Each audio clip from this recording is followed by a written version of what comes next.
Good morning. Okay, let's try that again. That was a little bit anemic. Good morning. Oh, much better.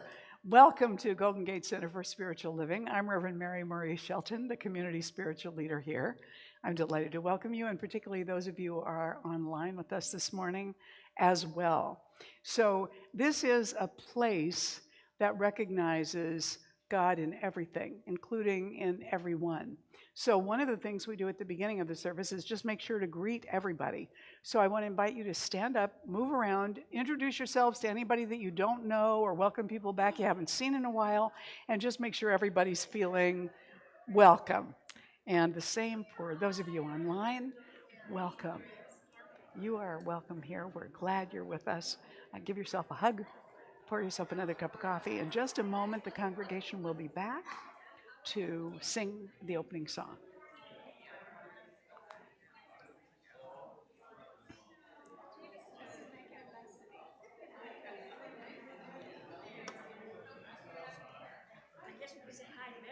Good morning. Good morning. Good morning. Good morning, Tinman.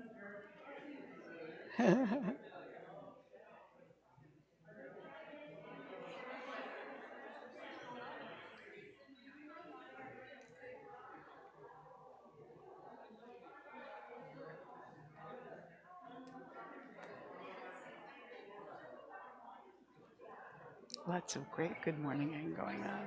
Yes.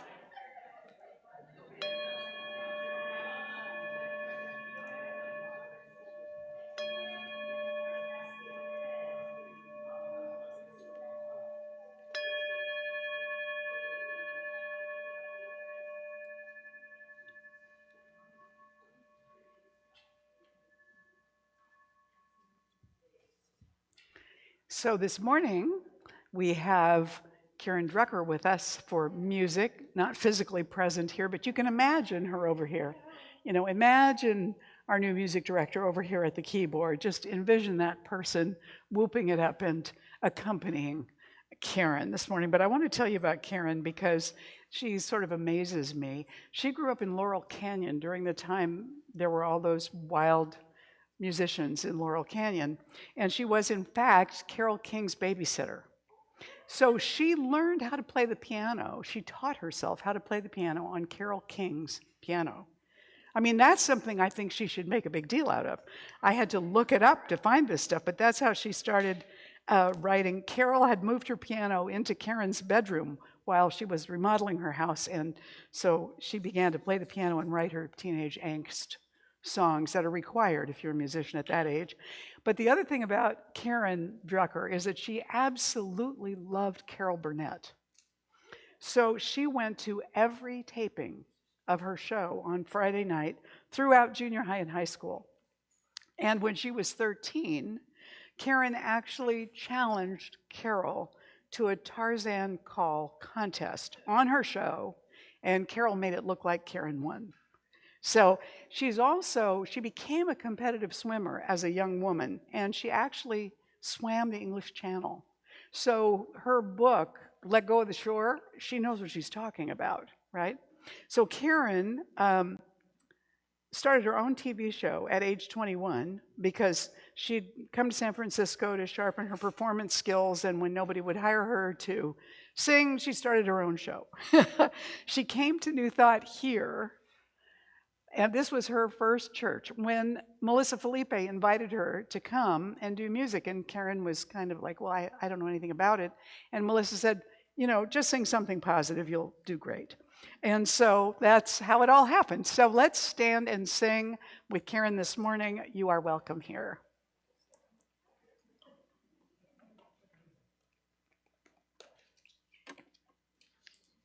Hey there, all my friends at GGCSL. Karen Drucker coming to you this morning. Hi.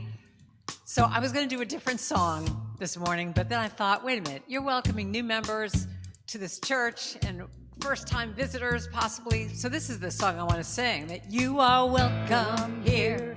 You are welcome here. You are welcome here. Can you sing that with me? You are welcome here. You are welcome here. You are welcome here. All right, here's the verse. Our arms are wide open. There's room for everyone. Wherever you're going, wherever you're from, you know what? You are home. You are welcome here. You are welcome here. And you are welcome here. Tell someone that. You are welcome here. You are welcome here. And you are welcome here. Whatever you've been through, you found GGCSL somehow.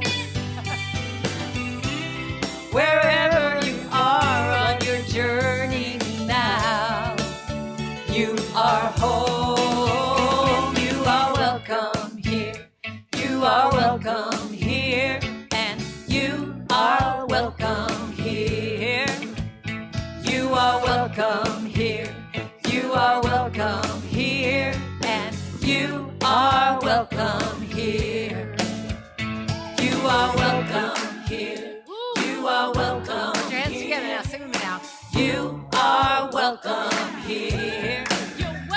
You are welcome here. You are welcome here. And you are welcome here. I am welcome here. I am welcome here. Give it to yourself. I am welcome here. Put your hand on your heart and say, you know what? I am welcome here. I am welcome here. And I am welcome here. Give it to everybody. Say, we are welcome here. We are welcome here. We are welcome here. Everybody's welcome. We are welcome here. We are welcome here. We are welcome here. Everybody's welcome. You are welcome. We are welcome. You are. I am welcome. You are welcome here. You are welcome here. And you are welcome here. I am welcome. I am welcome here. And just put your hands up.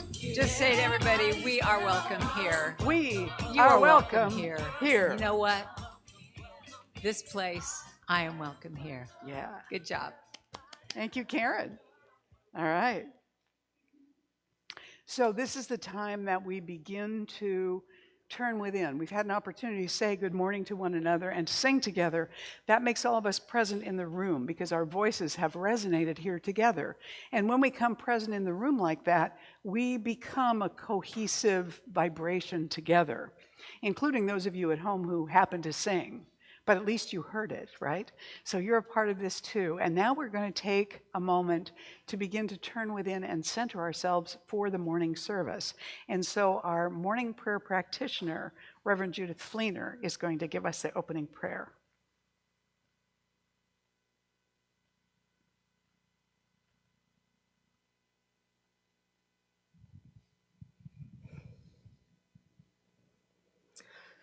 Friends, new, old, always there in our heart and in our mind, regardless of distance. This is the nature of God.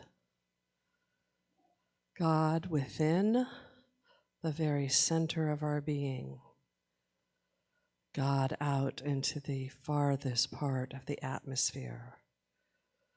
God is always present, always near, always at hand. God is that infinite power, that infinite presence, which caresses the mind, informs the heart, and allows us to move forward with new beginnings. It is in this presence of knowing that I am one with that divine energy that fuels all life, that within and without. I am one with the universal presence of love, joy, chaos, power, recreation. And when I take time to remember this one connection I have with the divine, then I know anything is possible. And so it is in this spirit that I claim for this service today a feeling of peace and rejuvenation for each and every individual in the room, online, or listening in the future. Realizing that in each moment it is a new creation. For in beginning, we are connected to that divine energy of creation. And so beginning anything anew is a choice in each moment. To not forget the past, but to reunite with that past. And so I claim in this moment here that the energy of this service combines all that came before, all learnings, all friendships, all sorrows, but that in this moment, in this very service, it is an opportunity for an opening of the heart to that which is yet to come. For there is no precedent in the future moment, only that which is within. And so I claim that the music, the words of Reverend Mary, the hugs of a friend, the smile of a stranger, bring forth a new beginning in the heart and soul of each and every individual, and that this time together is good. And so I just give thanks for all that is about to unfold, moving us forward in peace and ease and joy. And I let it be, and so it is. Amen.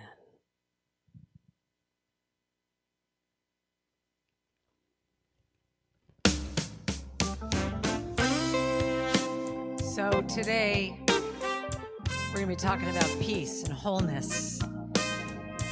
This is a line from Course in Miracles. I could see peace instead of this. Hopefully you'll sing with me. I'll teach it to you. I could see peace instead of this. I could see peace instead of this. I could see peace instead of this. And I could see peace instead of this. Got it? Sing with me now. I could see peace instead of this. And I could see peace instead of this. Whatever that this is, fill in the blanks. I could see peace instead of this. Well, I don't know, news, whatever. I could see peace instead of this. All right, here's the verse.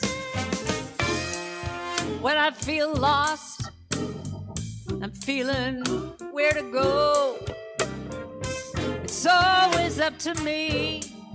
What I focus on is what's gonna grow. I could choose love, or I could choose fear. But if I want to be happy, the answer's so clear that I could see peace instead of this. I could see peace instead of this. I could see peace instead of this. And I could see peace instead of this.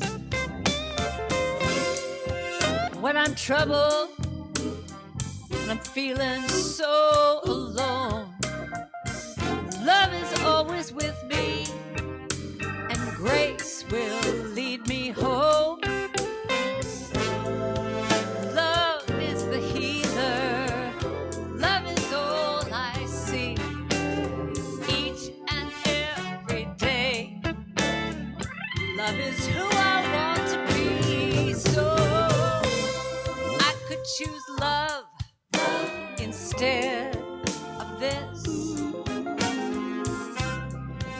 could choose love instead of this.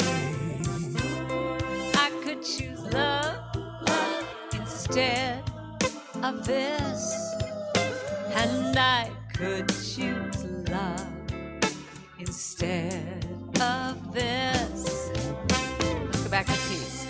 I could choose peace instead of this. And I could choose peace instead of this.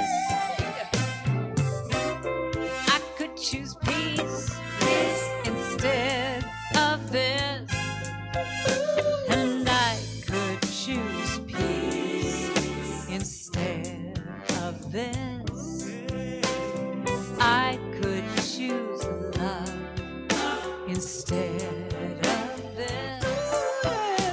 And I could choose peace instead of all the craziness in the world. I'm just gonna turn my back.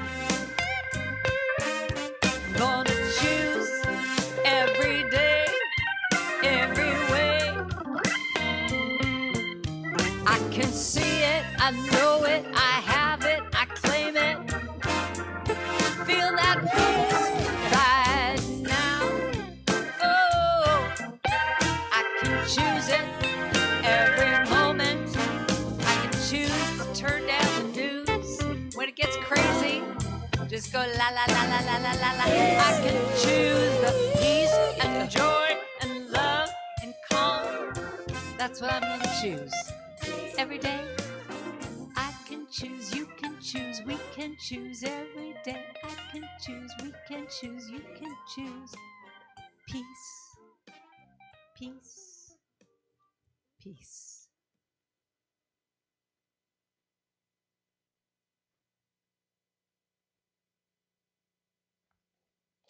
I want to take a moment before we get started today to welcome any of you who are special guests today. If you were invited by somebody to be here today, we particularly want to say welcome to you. Thank you for coming.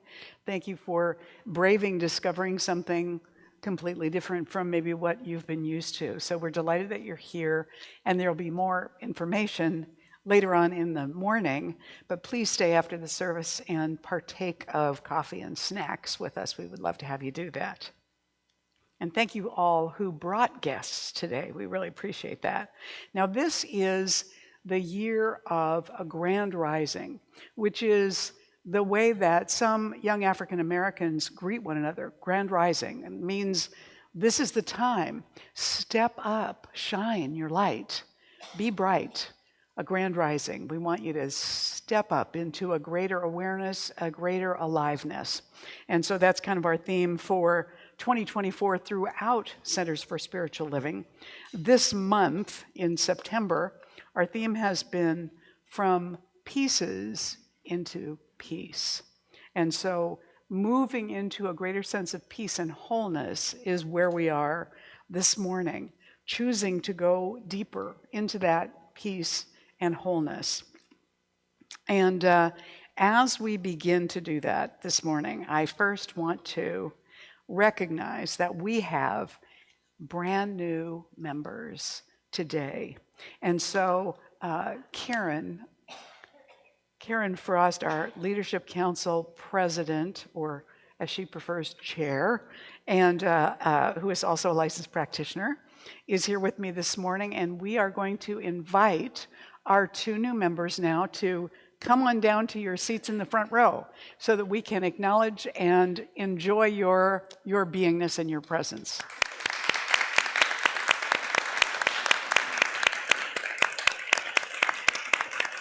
So come ahead to your seat, but just remain standing there. You're going to want the little booklet that's there.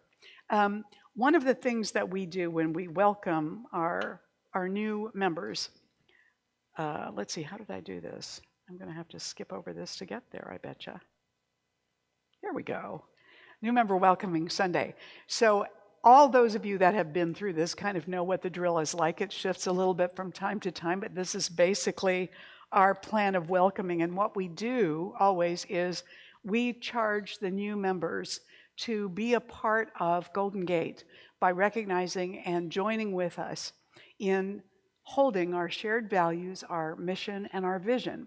So all of those of you that are members, I'm going to invite you to join us as we invite our new members to say this together. So at Golden Gate Center for Spiritual Living, our core values are what guides us and helps us with our decision making, our interactions, our consciousness as a spiritual community.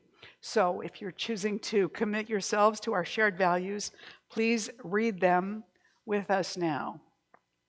We commit ourselves to the best of our ability to these shared values. Community, a welcoming place of belonging where spiritual growth is supported and shared. Integrity, living honestly, keeping your word, and showing up as your true self. Love, open-hearted connection, given with warmth and kindness. Spiritual practice, an ongoing personal experience of awakening to the divine. So those are our 4 shared values that were chosen by our community as the values that most represent who we are and who we want to be. And then our mission is our reason for being.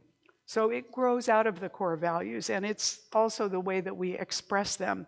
The mission is kind of the promise that we make to those who come seeking spiritual community. So read that with us. Golden Gate Center for Spiritual Living is a place to deepen our relationship with Spirit while safely exploring the beliefs that shape our lives. Through our shared experience in Sunday celebrations, learning, service, and affirmative prayer, we enjoy more fulfilling lives. So new members, do you pledge to support the mission of Golden Gate Center for Spiritual Living to the best of your ability? If so, please respond. We do. We do.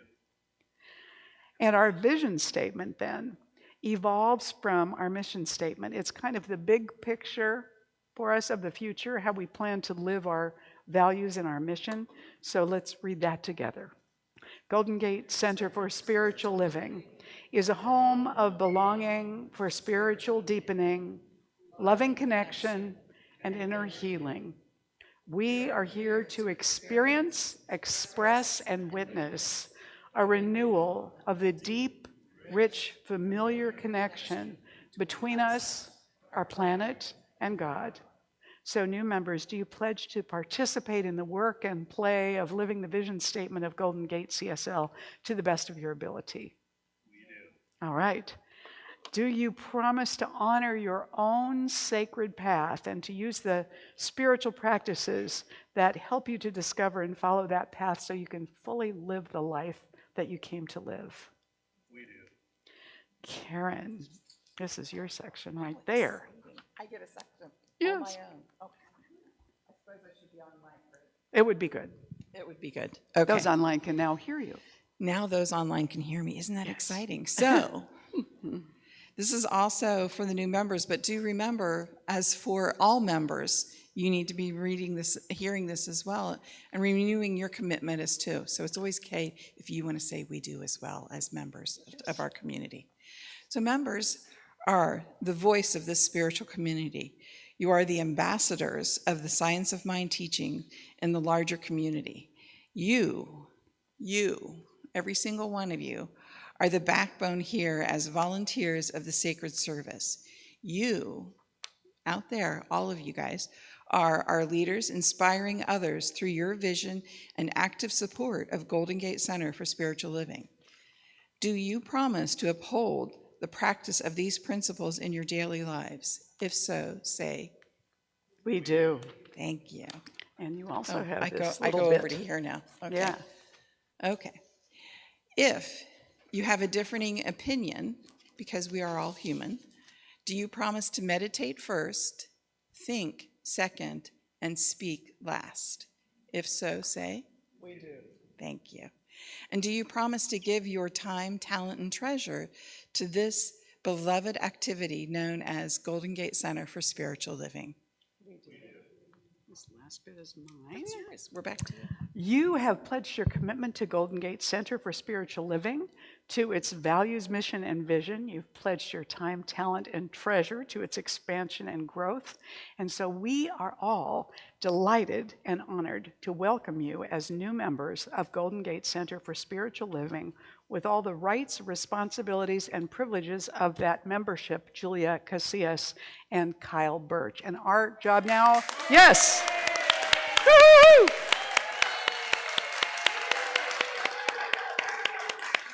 So please come forward and get your hugs and your flowers. Thank you. We welcome you both with great enthusiasm. Thank you for being here and being with us this morning. This way the people can see you. Can you Yes, step up? And that way people at home can see you too, Kyle? yes, come, yeah. Let the, oops, I don't want to fall off. Let the camera, no, I won't. There's more of it than I thought. And Amanda can get our beautiful together. Yay, okay, very good. Welcome, welcome, welcome. Thank you, Karen. Oh, yeah. So great to welcome our new members. All right. So, sometimes seeing from a different perspective opens up a lot of new possibilities. Now, this photograph is from the Exploratorium. There's a reflective surface there where it not only shows like the reverse of what's coming at it, but also kind of blows it back at you. So this is a group of us just pointing into the center of it. And this is what we get coming back, is this vision of a different perspective than we could see of what was happening. During the beginning of the month, I was talking about the power of shifting our perspective, because when we only operate from what we know, then the only options that we have are within this limited comfort zone. And that makes our lives rather safe and rather small. Our tendency is to want to hang on to that space rather than expand out beyond it. But out beyond that is where the miracles and the magic happen, beyond what we already know, beyond what we're already sure about, beyond what we've experienced or learned before. And I love to tell the story about this Amish boy and his father going to a mall for the very first time. You can imagine how overwhelming that would be. And they were amazed by pretty much everything that they saw, but especially by these two shiny silver walls that they saw open and close. And the boy asked his father, "What is that, Father?" And his father said, "I don't know, son. I've never seen this before. I have no idea what it is."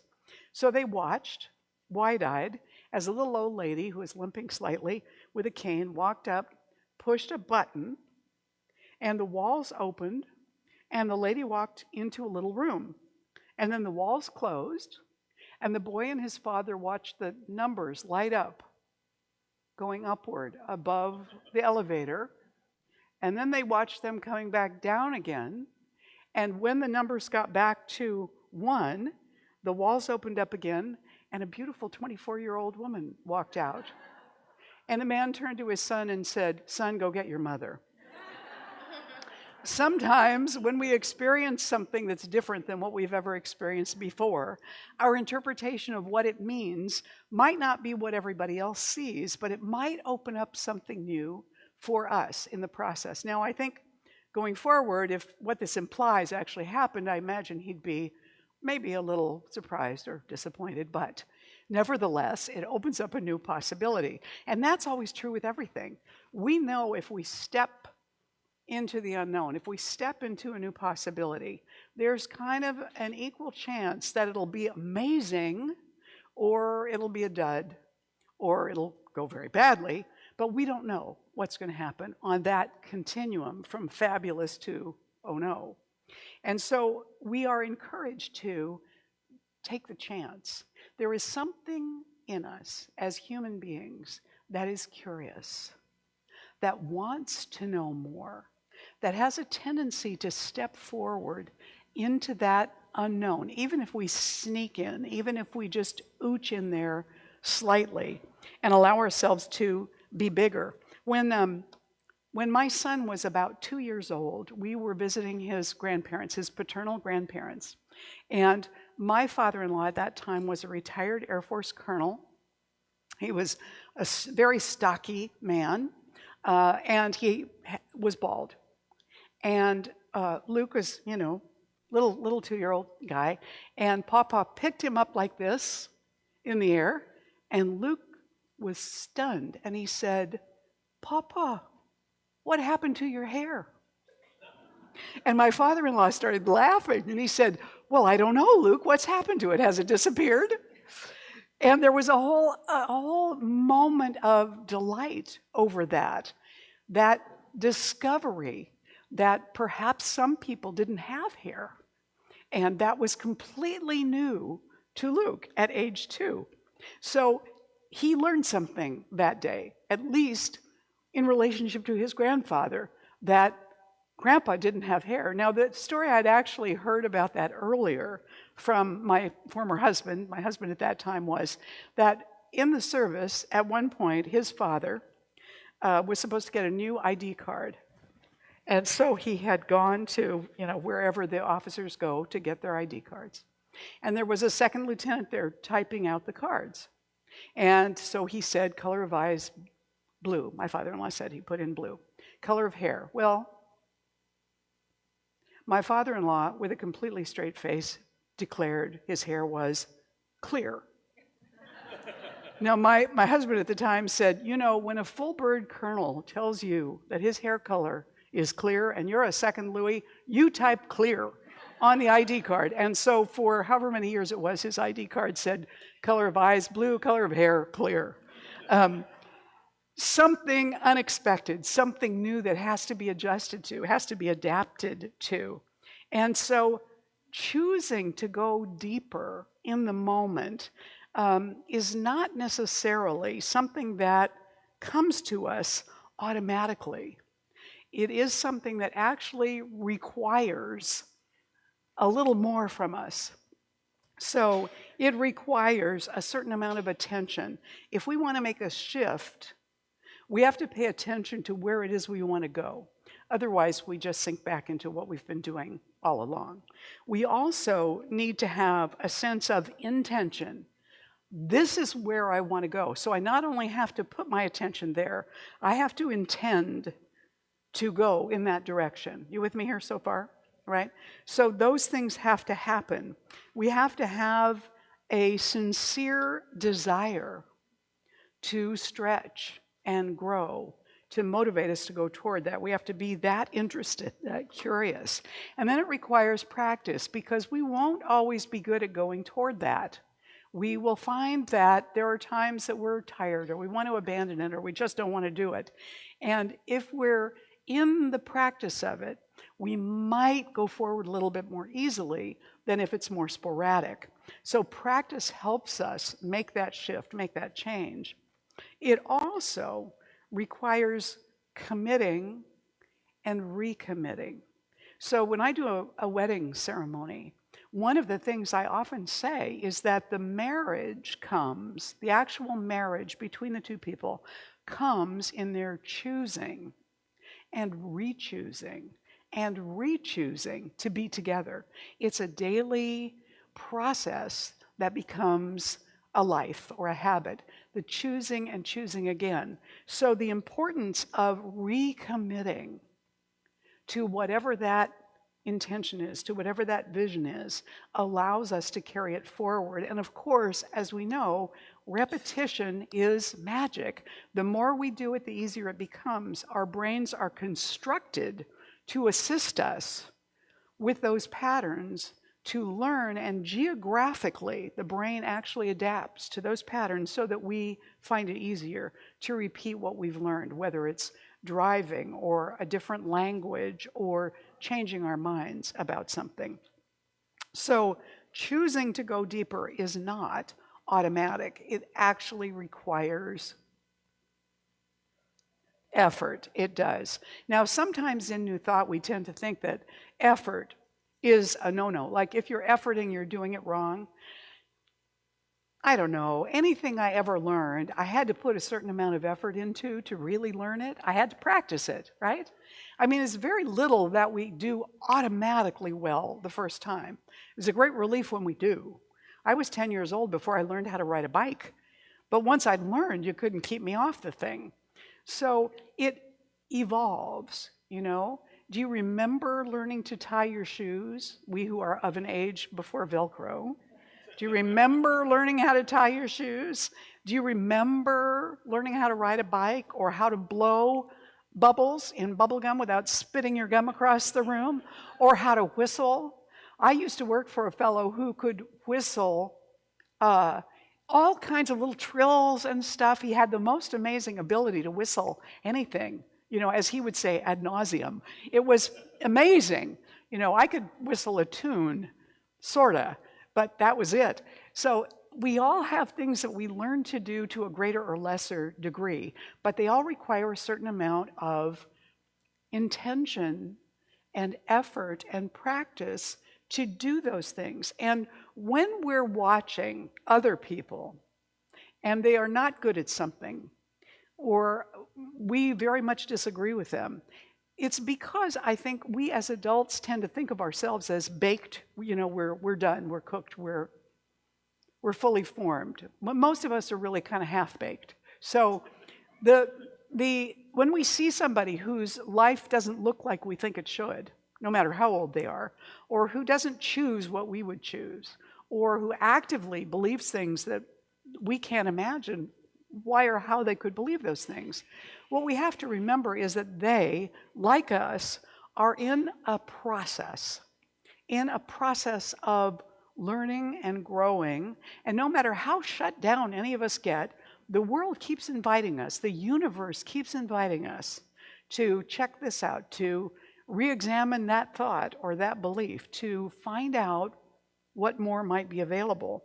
In the Gospels, there are a bunch of little references like this, and I think that probably, you know, it may be that Jesus said these things directly or something very like this to his followers, but also, I think, like with us, these are common sense ideas that we often forget, but that are spoken about and touted in every spiritual tradition. In the book of Luke, it says, "Do not judge, and you will not be judged. Do not condemn, and you will not be condemned. Forgive, and you will be forgiven. Give, and it will be given unto you." Basically saying, you know, what goes around comes around. What you put out comes back to you. It makes good sense. In the Gospel of Matthew, he said it this way, "Do not judge, or you too will be judged. For in the same way you judge others, you will be judged, and with the measure you use will be measured unto you." So what we are ourselves and how we interact with other people is how the world reflects back to us. When we're stingy, the world reflects lack back to us. When we're crabby or ill-tempered toward people, more of that shows up in our own lives, and we feel we have more reason to be ill-tempered and crabby. But it mushrooms, doesn't it? It's not a beneficial way of approaching our lives. John simply said, "Stop judging by mere appearances, but instead judge correctly." Now, isn't that interesting? Stop judging by appearances. Well, wouldn't you think appearances would be the logical thing to judge by? You see it, you evaluate it, you make your decision about it, right? But there's more. See, that's the thing. There's always more than we know. There's always more behind the appearance. There's a whole story back there. A songwriter I'm familiar with says, "Everybody has a story that will break your heart." If you actually knew the person's story, if you knew their life, you probably would see exactly why they are who they are and why they are the way they are. And it's very possible that if I was in that position, I'd be exactly like them. Does this make sense? And so the greater balance of the human being on the appearance end is kind of like an iceberg. We're seeing a little portion of it, but there's a lot we're not seeing.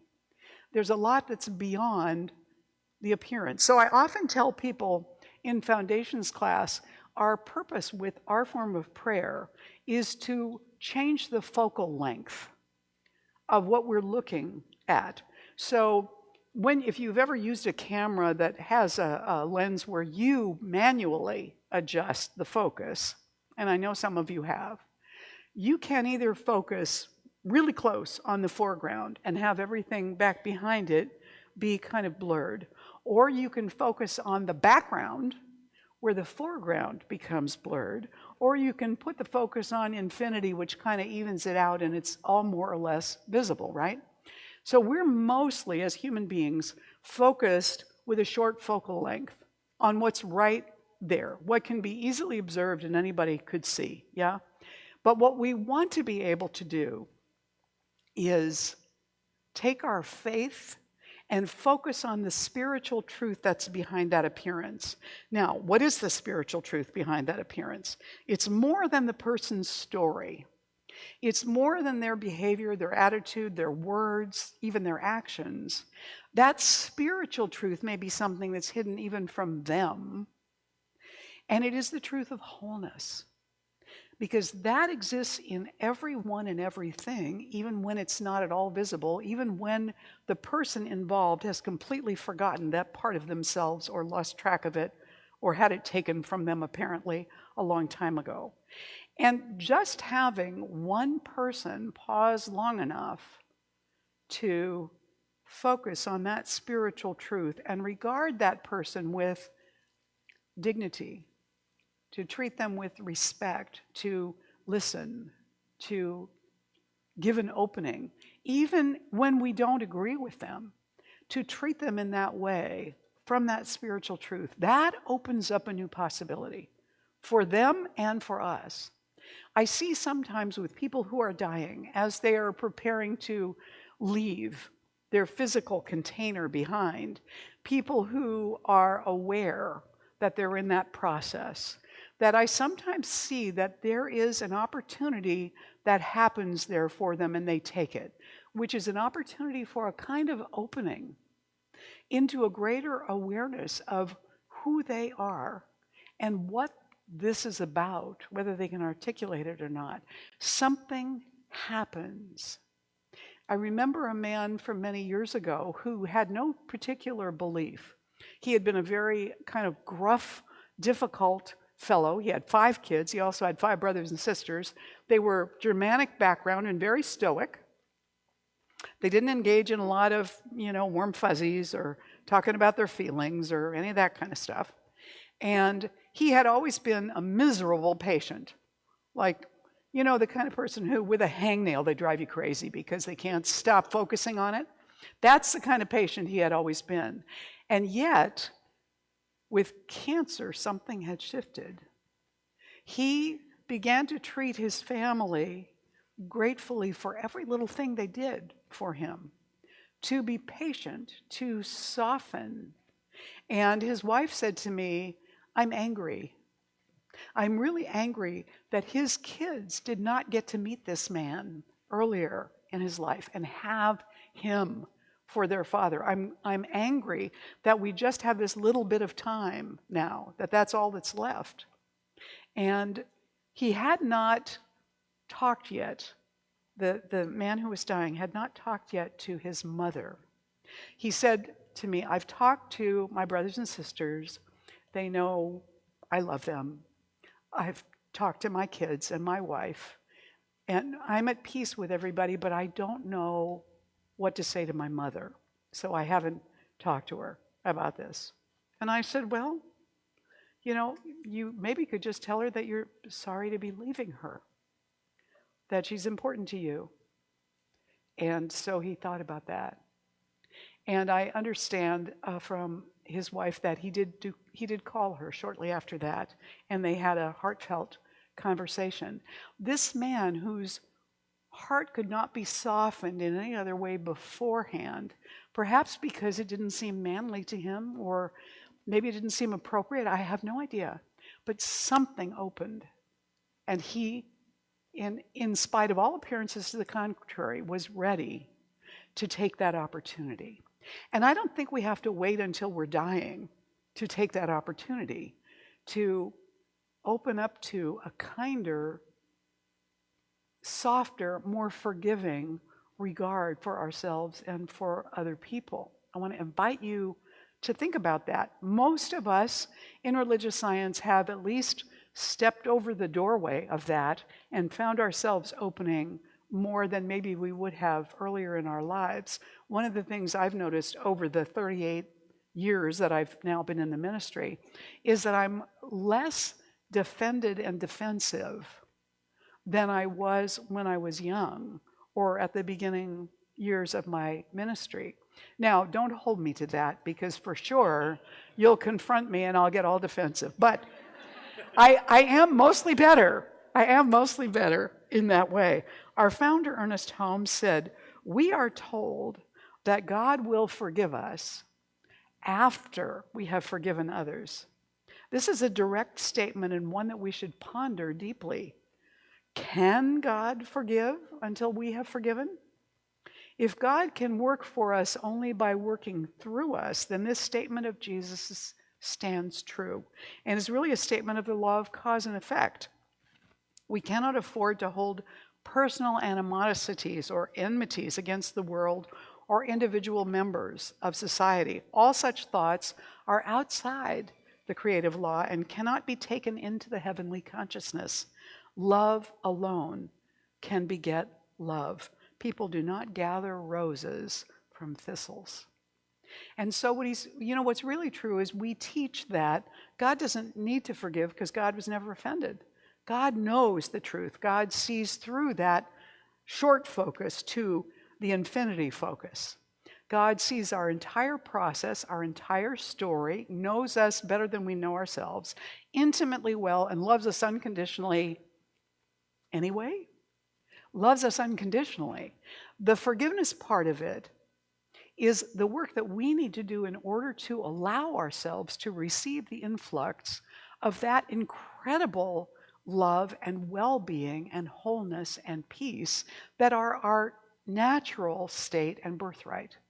So whatever we've unlearned in the process of entering into humanity and becoming an individual that separates us and allows us to know ourselves as individuals, there's also a place now where it's time for us to blur that line just a little and to recognize that same wholeness in the trash on the street, in the homeless person under the bridge, whatever it might be that is a distressing appearance, to recognize that it is just an appearance of the moment.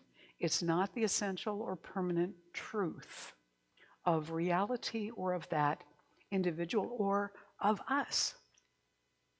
So we come today to the fall equinox, the autumn equinox, which in the old Celtic tradition is Mabon. And Mabon is the time of the second harvest. So we've had all this wonderful summer harvest. Now as we move into the fall, the last fruits come forward. The last vegetation, the last fruit on the trees is coming forward to be picked and shared and celebrated or pickled or canned or put away, for the winter. So it was in the old traditions that people recognized that this time of an equal balance of light and darkness was a time for us to think about coming into greater balance. And so we have this opening to choose greater peace and wholeness by being a little bit kinder to ourselves. This is the time of year that encourages us to renew, to step back, to rest, to ponder, to kind of review as we're headed into, not too long from now, the High Holy Days also in the Jewish tradition of Rosh Hashanah, which is the new year, the time when the book of life is open for a week until Yom Kippur, the Day of Atonement. And so as we're looking into that coming forward, it's also a time of year to reflect on how we did in this past year, what we recognize that are our growing edges where we want to improve, where we want to grow, and become more of the person we came here to be. We want to come into this time with a sense of appreciation and thankfulness and gratitude. You know, each one of us here in this room, right as we're sitting here right now, are the beneficiaries of a vast number of people. Did you eat breakfast this morning? All the things that you ate came probably not from the same place, unless you grow your own everything, you know.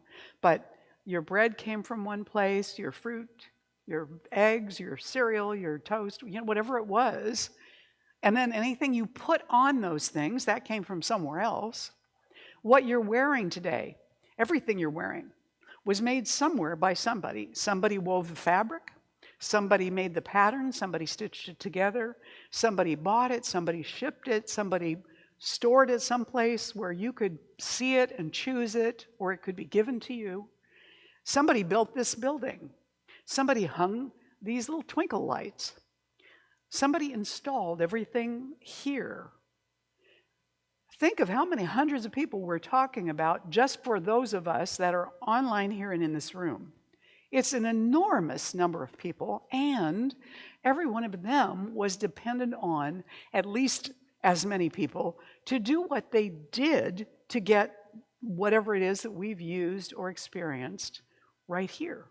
We are all infinitely connected all the time. None of us are self-made.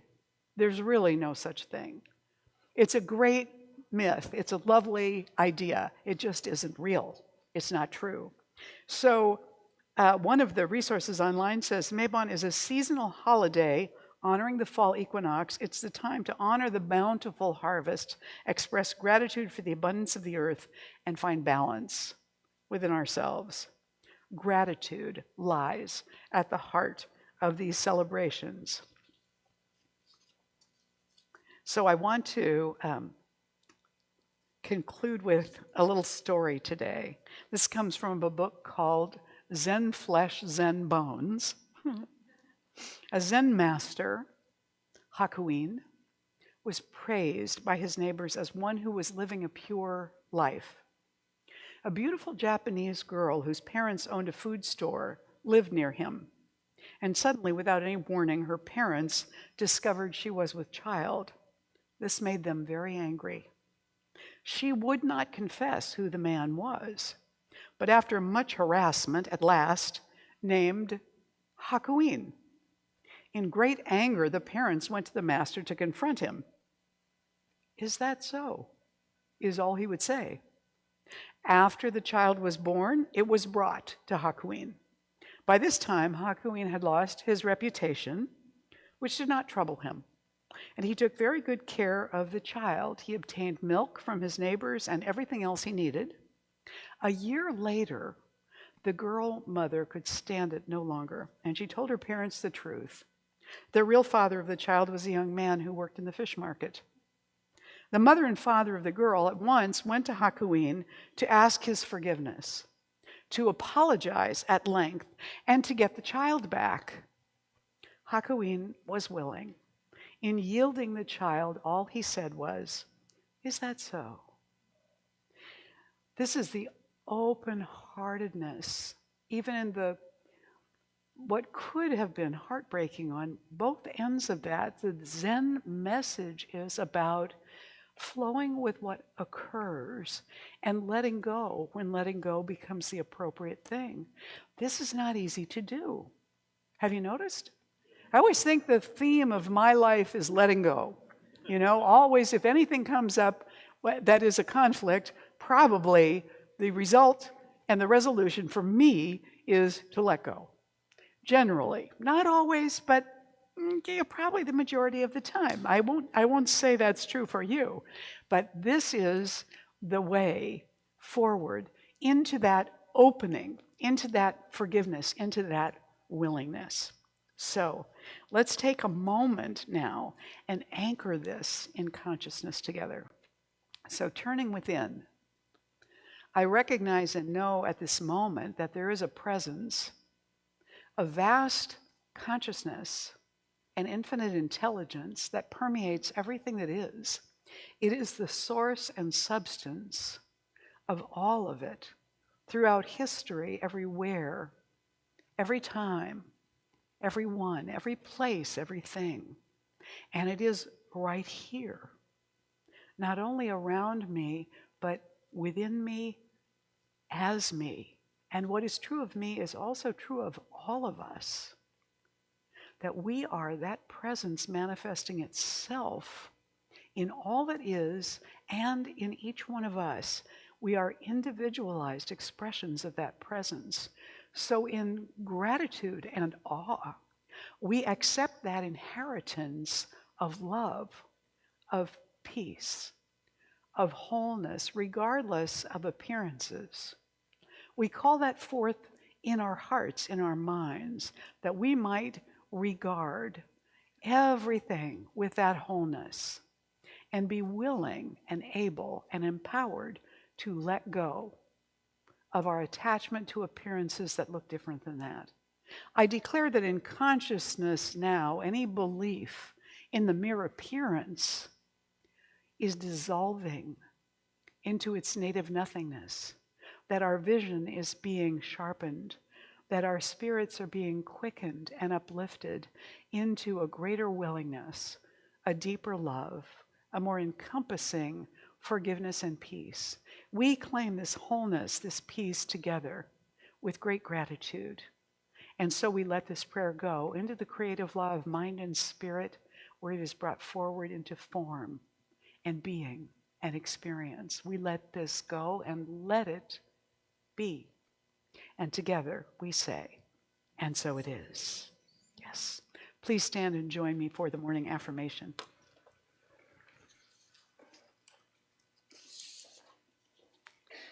All my life experiences have brought me increased understanding and wisdom. This has made me more than what I was.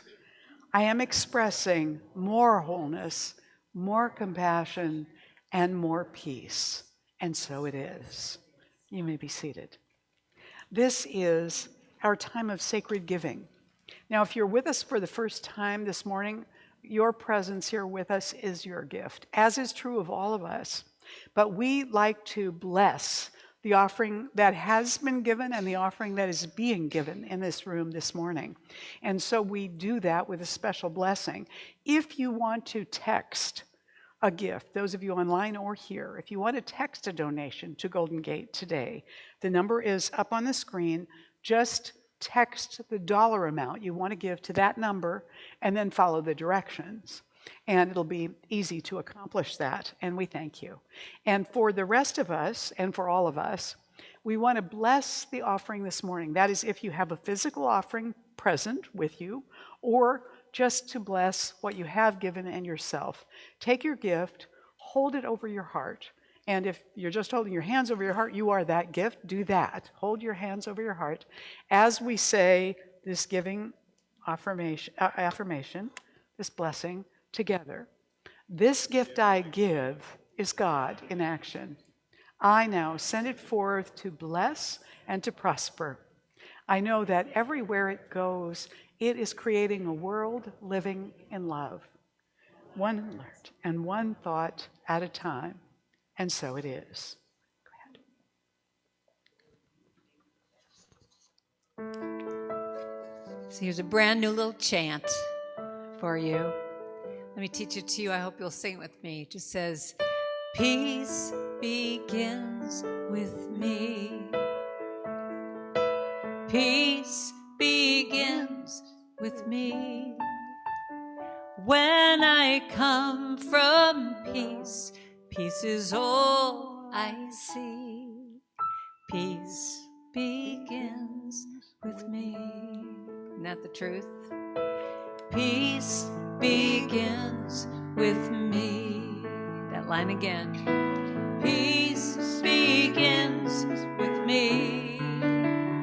When I come from peace, peace is all I see. Peace begins with me. Sing that again. Peace begins with me.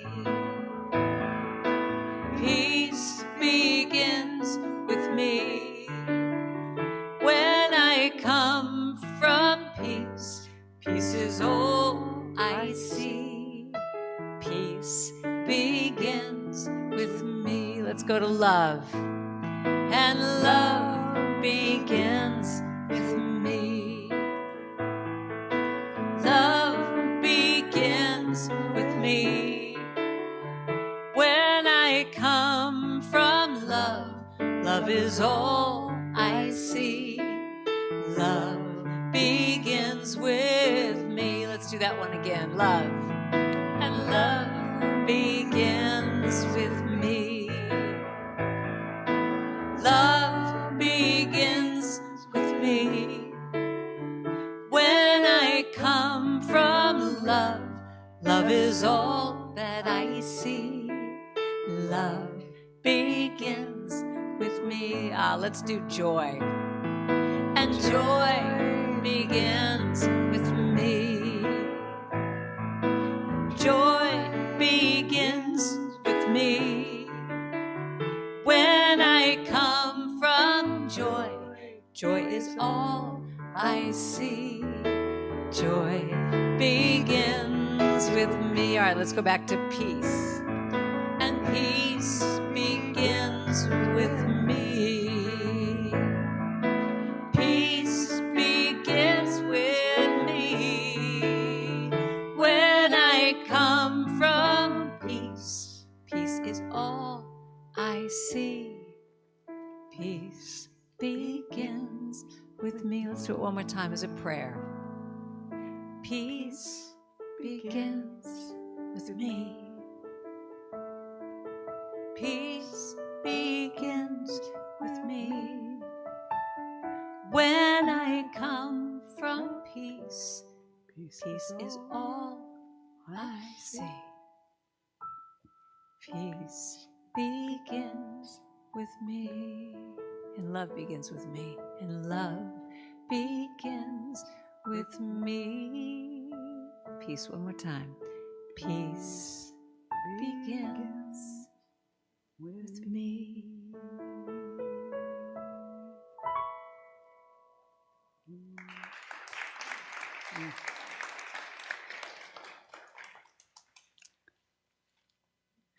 So on behalf of Golden Gate Center for Spiritual Living, all of us here accept this offering, and we send it out into the world to bring an increase in the experience of peace and wholeness. And so it is.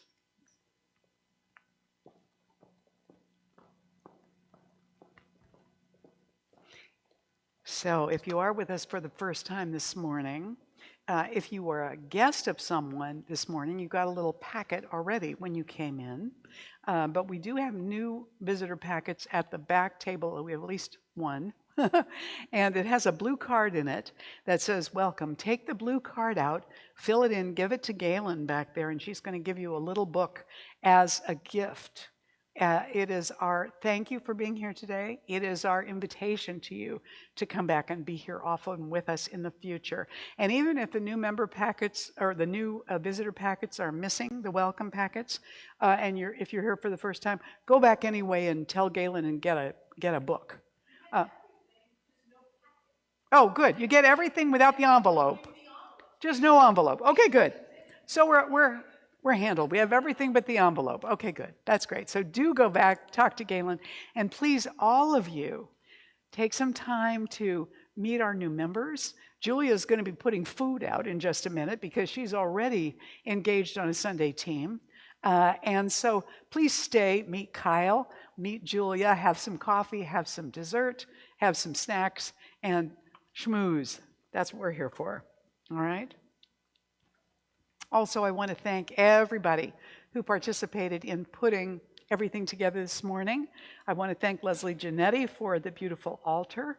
And and all of you for being here, and our Sunday team and our new members. So let's acknowledge everybody this morning for their part.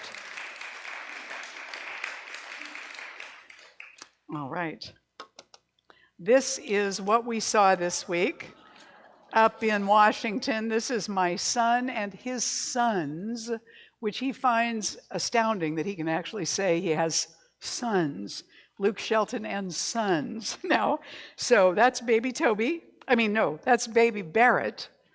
Toby is 17. He's the first son, the older brother. They have different moms. And we had the most magical time being with them during this time that we were away on vacation. So I want to thank you for taking good care of Golden Gate while we were away, because it's really your church, and making space for us to be welcome when we come back. We are welcome here, and making space to welcome little Barrett into the world also. He's our little sweetheart. So that is where I was, and this past time. Also, I want to encourage you to take the time when you come in on Sunday to imagine the keyboard setup over here and our wonderful music director just having a ball and everybody singing their hearts out and people flooding in the doors to come and hear the music and hear the message. We're looking forward to that. So we're in the process of creating that new music director in mind and heart. Also, this.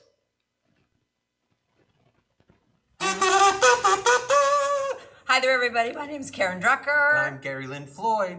And we are doing a women's retreat together. Yes, it's a women's retreat. Featuring one dude. Yes, one dude. That'd be me. That'll be him. And we're going to be doing music and just a group process and laughter and great food and walks in nature and all this kind of stuff. And it's going to be at the Nanda Retreat Center. Where is that, Gary? It is in Nevada City.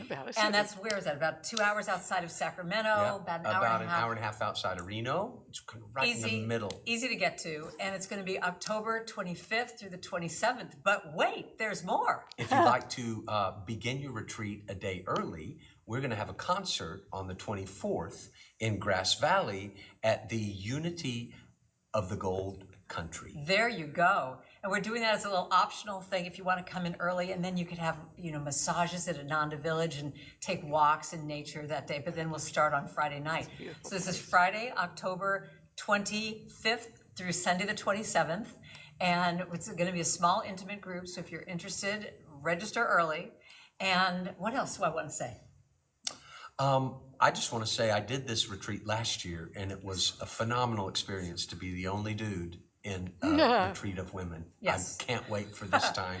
It's going to be wonderful. Lots of music, lots of music. You don't have to know our songs. Just come and sing with an open heart. You will be transformed, and you will have a faith lift by the time you're done. Oh, nice. So we hope we see you. We love you. All right. So you've got that on your calendar. She wanted me to announce it, and I came across the video that they did, and I thought, well, why not just let them talk about it?